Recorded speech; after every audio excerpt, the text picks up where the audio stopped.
Bismillahirrahmanirrahim. Assalamualaikum warahmatullahi wabarakatuh.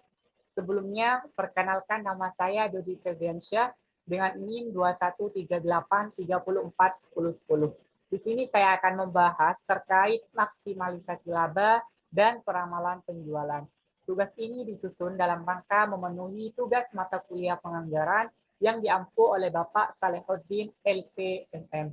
Langsung saja pada pembahasan. Pertama, di sini saya akan membahas terlebih dahulu terkait maksimalisasi laba. Namun, sebelum kepada materi utama terkait maksimalisasi laba, di sini saya akan menjelaskan terlebih dahulu apa itu laba. What is a profit? Laba. Laba di sini merupakan salah satu tujuan utama dari setiap perusahaan. Makanya kita sering mendengar istilah profit oriented, bahwasanya perusahaan di sini adalah tujuan utamanya yaitu adalah untuk mencapai laba semaksimal mungkin. Kemudian laba di sini didefinisikan sebagai selisih antara total penerimaan dan total biaya yang dikeluarkan oleh perusahaan dalam menjalankan usahanya. Semakin besar laba yang diperoleh suatu perusahaan di sini, tentunya akan semakin baik terhadap kinerja perusahaan. Selanjutnya di sini bagaimana sih cara perusahaan agar dapat memaksimumkan laba yang didapat? Terdapat 3 langkah dalam maksimalisasi laba perusahaan. Langkah yang pertama yaitu dengan menaikkan penjualan atau omset. Kemudian yang kedua yakni dengan mengurangi biaya-biaya atau kos pada perusahaan tersebut. Kemudian yang ketiga yakni dengan memperhatikan perputaran persediaan. Adapun untuk pembahasan dari ketiga langkah di sini, lebih rincinya adalah sebagai berikut. Yang pertama, terkait dengan menaikkan penjualan atau omset. Penjualan atau omset sendiri merupakan jumlah uang yang diterima oleh perusahaan dari hasil menjual barang atau jasa kepada konsumen. Nah, penjualan atau omset sendiri merupakan sumber utama dari penerimaan perusahaan. Oleh karena itu, salah satu cara untuk meningkatkan laba adalah dengan menaikkan penjualan atau omset. Kemudian, terdapat beberapa strategi yang dapat dilakukan oleh perusahaan untuk menaikkan penjualan atau omset perusahaan. Yang pertama, yakni dengan cara meningkatkan kualitas barang atau jasa yang ditawarkan. Tentunya, kualitas yang baik akan meningkatkan kepuasan dan loyalitas konsumen. Sehingga mereka akan lebih sering untuk membeli dan merekomendasikan produk perusahaan kita kepada orang lain. Kemudian langkah yang kedua yakni dengan menurunkan harga jual barang atau jasa yang ada di perusahaan kita. Karena dengan harga yang rendah di sini tentunya nanti akan menarik konsumen untuk membeli produk perusahaan kita, terutama jika produk tersebut memiliki nilai tambah atau diferensiasi yang kuat dibandingkan dengan produk pesaing. Kemudian strategi yang terakhir yaitu dengan melakukan promosi dan pemasaran yang efektif. Nah, promosi dan pemasaran di sini adalah cara untuk menginformasikan dan meyakinkan konsumen tentang keunggulan dan manfaat produk perusahaan. Promosi dan pemasaran dapat dilakukan melalui berbagai media seperti dengan iklan, bisa juga melalui brosur, website, sosial media, dan lain sebagainya. Lanjut kepada langkah yang ketiga yaitu yang kedua yaitu mengurangi biaya atau kos pada perusahaan. Biaya sendiri merupakan jumlah uang yang dikeluarkan oleh perusahaan untuk memproduksi dan mendistribusikan barang atau jasa kepada konsumen. Biaya sendiri juga merupakan pengurang dari penerimaan perusahaan. Oleh karena itu, salah satu cara untuk meningkatkan laba adalah dengan mengurangi biaya. Terdapat beberapa langkah yang dapat dilakukan oleh perusahaan untuk dapat mengurangi biaya, antara lain yang pertama yakni dengan menganalisis margin. Margin sendiri adalah selisih antara harga jual dan biaya produksi per unit barang atau jasa. Margin sendiri menunjukkan seberapa besar keuntungan yang didapat perusahaan dari setiap penjualan. Perusahaan harus mengetahui margin dari setiap produk yang dijual dan berusaha untuk meningkatkannya dengan cara menaikkan harga jual atau menurunkan biaya produksi. Kemudian langkah yang kedua di sini yaitu dengan menambah produk atau layanan. Produk atau layanan tambahan adalah produk atau layanan yang ditawarkan oleh perusahaan sebagai pelengkap atau pendukung dari produk utama. Nah, produk atau layanan tambahan di sini dapat meningkatkan nilai jual dan kepuasan konsumen, serta nantinya akan menghasilkan penerimaan tambahan bagi perusahaan. Kemudian langkah yang terakhir di sini yakni dengan meneliti pada supplier. Nah, supplier sendiri ialah pihak yang menyediakan bahan baku, komponen, mesin, alat, dan lain-lain yang tentunya di sini dibutuhkan untuk perusahaan dalam rangka memproduksi barang atau jasa. Nah, apa sih gunanya perusahaan meneliti para supplier di sini? Yaitu untuk mencari supplier yang dapat memberikan harga, kualitas, dan layanan yang lebih baik. Kemudian, langkah yang terakhir yaitu dengan memperhatikan perputaran persediaan. Apa sih maksud dari perputaran persediaan di sini? Nah, perputaran persediaan di sini ialah rasio antara jumlah barang yang terjual dengan jumlah barang yang tersedia di gudang. Nah, perputaran persediaan di sini menunjukkan seberapa cepat barang berpindah dari gudang ke konsumen. Nah, perputaran persediaan yang tinggi berarti barang tidak lama disimpan di gudang, sehingga menghemat biaya penyimpanan dan perawatan. Perputaran persediaan yang rendah mengindikasikan bahwa barang lama disimpan di gudang, sehingga tentunya akan menambah biaya penyimpanan dan perawatan, serta beresiko rusak atau kadaluarsa nantinya. Oleh karena itu, perusahaan harus memperhatikan perputaran persediaan dan berusaha untuk meningkatkannya dengan cara yang pertama, yakni dengan menyesuaikan jumlah produksi dengan permintaan pasar. Tentunya perusahaan harus memproduksi barang sesuai dengan jumlah yang dibutuhkan oleh konsumen, sehingga nantinya tidak akan terjadi kelebihan atau kekurangan persediaan.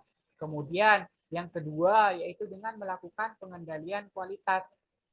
Perusahaan di sini harus melakukan pengendalian kualitas terhadap barang yang diproduksi. Agar apa? Yaitu agar supaya barang yang dijual di perusahaan di sini memiliki standar yang baik dan tidak cacat atau rusak.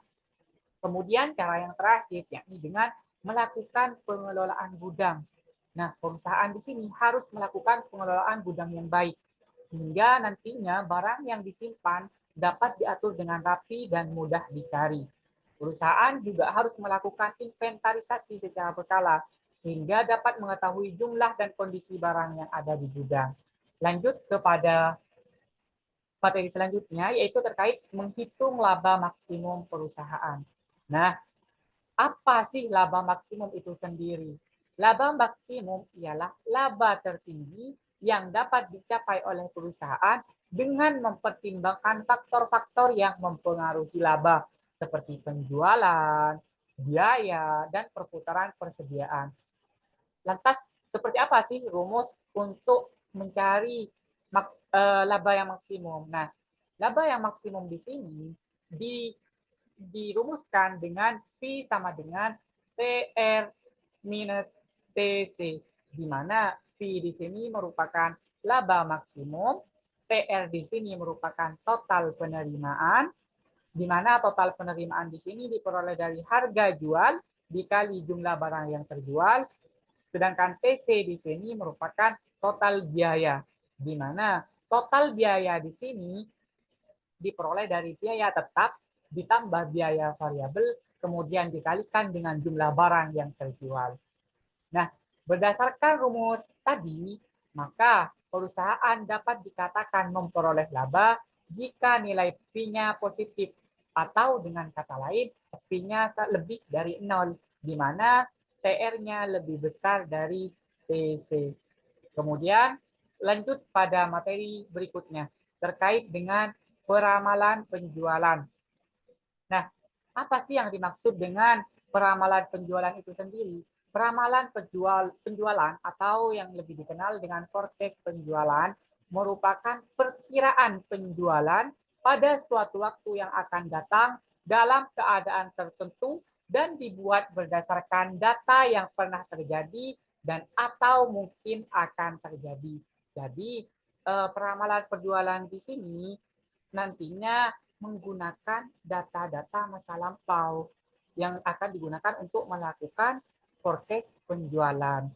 Kemudian, penyusunan forecast penjualan dapat dilakukan dengan menggunakan teknik kualitatif maupun dengan teknik kuantitatif. Kalau menggunakan teknik kualitatif di sini biasanya perusahaan menggunakan metode yang namanya metode pendapat atau judgment method.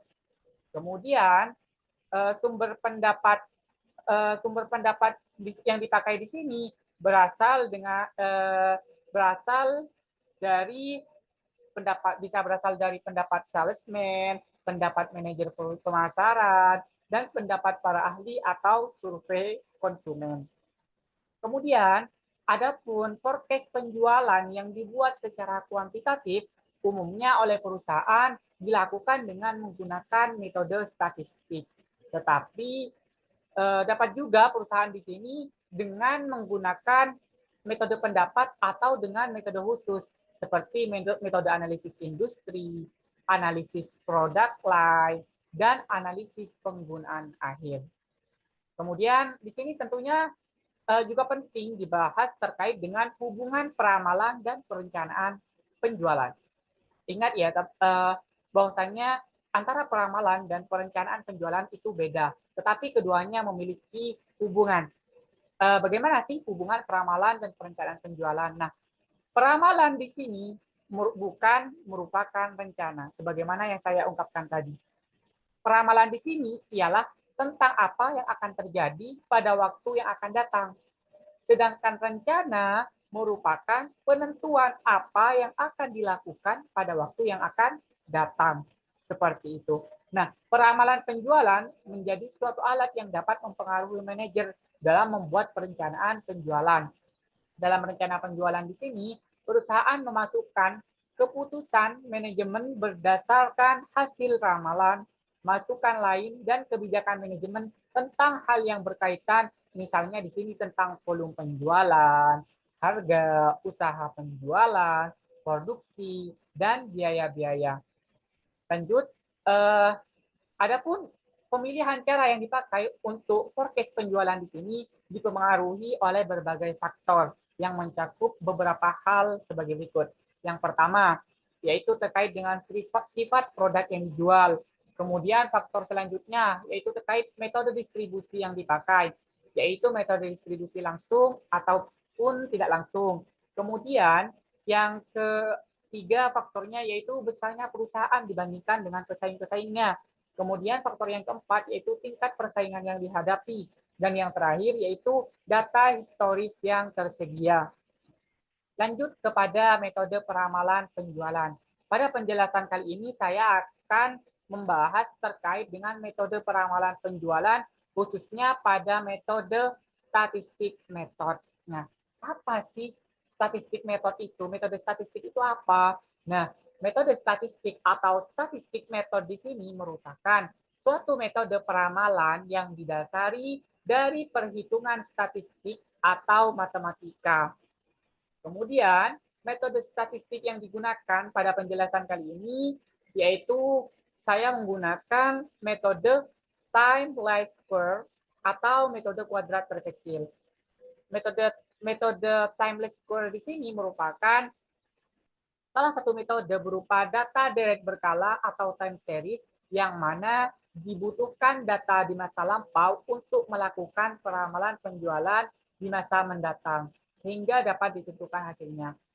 Jadi penggunaan metode timeless square di sini membutuhkan data-data historis di masa lampau seperti data penjualan di tahun-tahun sebelumnya, data hasil produksi tahun sebelumnya, dan lain sebagainya. Lanjut kepada penjelasan terkait metode timeless square method. Nah, pada metode ini, penentuan tahun dasar berada pada tengah data dengan sigma X sama dengan 0. Nah, adapun untuk ketentuan-ketentuan dalam metode timeless square method sini, yang pertama yaitu apabila nanti jumlah data historisnya atau jumlah data yang akan kita ramalkan di sini berdata ganjil, terdiri dari data ganjil atau N-nya di sini ganjil, maka nanti untuk skor X-nya atau untuk patokan tahunnya di sini nanti akan melibatkan angka 0 pada data yang posisinya berada di tengah. Jadi nanti akan berbentuk seperti garis bilangan. Jadi misalkan di sini nanti datanya ada 5 data historis, tentunya kalau 5 di sini berarti tengah-tengahnya adalah data ketiga. Nah, jadi di data ketiga di sini nanti tahun dasarnya dimulai dengan angka 0. Kemudian yang lain mengikuti garis bilangan, yaitu kalau ke atas berarti min, ke bawah berarti plus, seperti itu. Seperti pada contoh, yaitu min 3, min 2, min 1, 0, plus 1, plus 2, plus 3, dan seterusnya. Sebaliknya, kalau datanya nanti data historis yang digunakan untuk forecast penjualan di sini bernilai genap atau N-nya genap, maka nanti tidak melibatkan angka 0, tetapi melibatkan angka ganjil, skor X-nya, atau tahun dasarnya nanti tidak ada 0. Karena kalau data genap, misal datanya ada 6, berarti otomatis di tengah-tengah datanya yang di tengah-tengah data di sini berarti antara data ketiga dan data keempat. Jadi nolnya berada di posisi antara data ketiga dan keempat. Karena berada di antara dua posisi di sini, nolnya tidak direken. Jadinya langsung saja ke yang bagian atas nanti min 1, yang bawah 1, dan begitupun seterusnya mengikuti. Atau dengan kata lainnya nanti kalau jumlah datanya berdata genap, nanti akan melibatkan angka ganjil.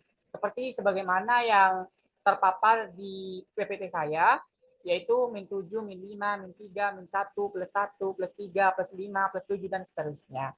Nah, adapun untuk rumus dalam menentukan timeless score method di sini, yaitu persamaan umumnya yaitu Y sama dengan A plus BX.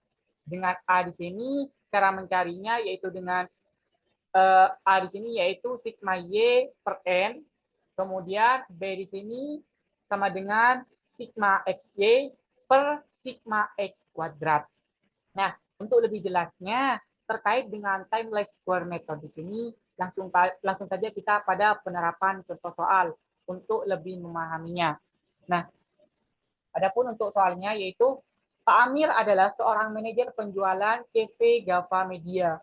Oleh atasannya, dia diminta untuk menentukan anggaran penjualan pada tahun 2019. Dari data penjualan, sebagaimana terlihat pada tabel berikut. Pada tahun 2014 diperoleh penjualan 780, kemudian pada tahun 2016 sebesar hasil penjualannya 915, tahun 2016 sebesar 1040, dan seterusnya. Yang ditanyakan di sini yaitu buatlah ramalan penjualan untuk tahun 2019 pada CV Gava Media. Oke, langsung saja pada pembahasan. Nah, untuk mencari forecast penjualan dengan metode timeless square di sini, yang pertama kali kita cari terlebih dahulu menggunakan tabel pembantu sebagaimana dapat dilihat pada PPT. Nah, kita membuat tabel pembantu dari tabel yang ada di tadi dengan menambahkan dengan mencari X-nya, kemudian mencari XY-nya, kemudian mencari X kuadratnya. Nah, untuk kita mengetahui nilai X di sini, sebagaimana penjelasan saya tadi bahwasanya untuk mencari tahun di sini, kita lihat terlebih dahulu jumlah data yang ada pada data historis penjualan di sini.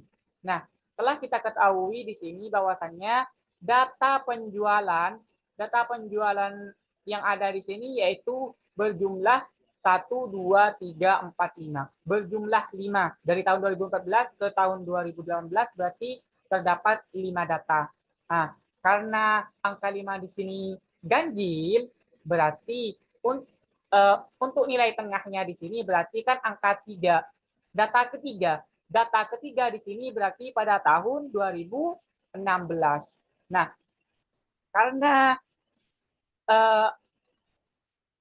tahun 2016 di sini merupakan data tengahnya, otomatis nanti sesuai penjelasan saya tadi di awal bahwasannya data tengahnya di sini kalau ganjil kan melibatkan nol. Nolnya ditaruh di data tengah.